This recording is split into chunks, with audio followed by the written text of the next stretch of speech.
Isa pa nga pong malakas na palakpak para sa Panginoon.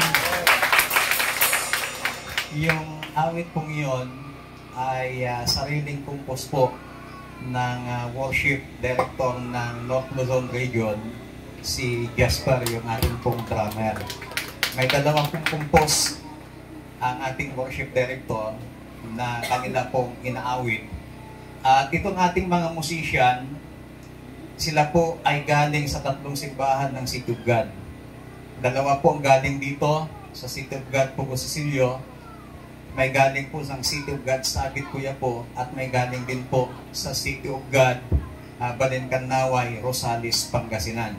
So nagsama-sama po sila para magkaroon ng worship team ang North Luzon Region. Kaya pag anumang simbahan ng North Luzon Region ang may occasion, sila ang tumutugtog. Kaya grabe po yung practice nila, yung sakripisyo nila na nanggaling sa iba't ibang lugar, na nagkakaroon ng pagpapractice, pag-ensayo para lamang makabuo ng awit at mapaganda, mas mapa-improve yung kanila pong pag-perform para po sa ating pong Panginoon. Kaya salamat sa mga worship team po natin at kanina po naglambing po sila. At sabi ko nga, hindi na sila nahiya kasi sa National Director pa sila naglambing ng Jollibee. So hindi naman sila pinahiya ng ating National Director. Binilhan nila ng Jollibee itong ating mga worship team. Dahil nakita ko naman talaga yung pagod, yung sakripisyo po nila. Ngayon po, bago po tayo darapos sa ating closing prayer, hiniling ko po yung ating pong speaker dito po sa harap.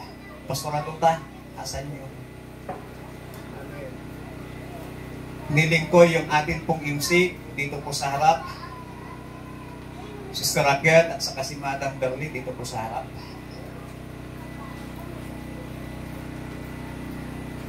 Meron po tayong ibibigay na bagamat yung salita ng Panginoon na hindi po kayang bayaran ng kahit anumang amount, pero sa hapon pong ito ay bibigyan po natin si pastora ng isang Certificate of Recognition. Siyempre, para mas maganda, basahin ng ating MC yung content ng certificate.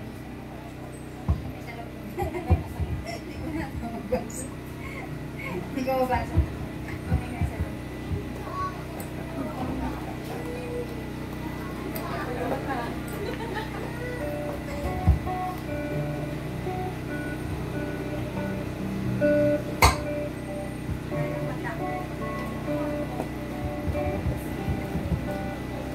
Okay po.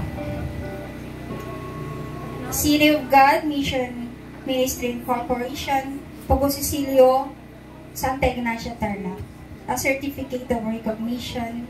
This certificate is proudly presented to Reverend Genevieve Pilihero, a Provincial Director, COG Davao del Norte, in recognition of her outstanding contribution for imparting the valuable message of God that encourages us in serving and doing the works of God during the second church anniversary celebration of City of God, Pugo, Cecilio, Santa Ignacia, Tarlac, with the theme Padayon in Exodus chapter 14 verses 13 to 15 on April 26, 2025, held at City of God, Pugo, Cecilio, Santa Ignacia, Tarlac.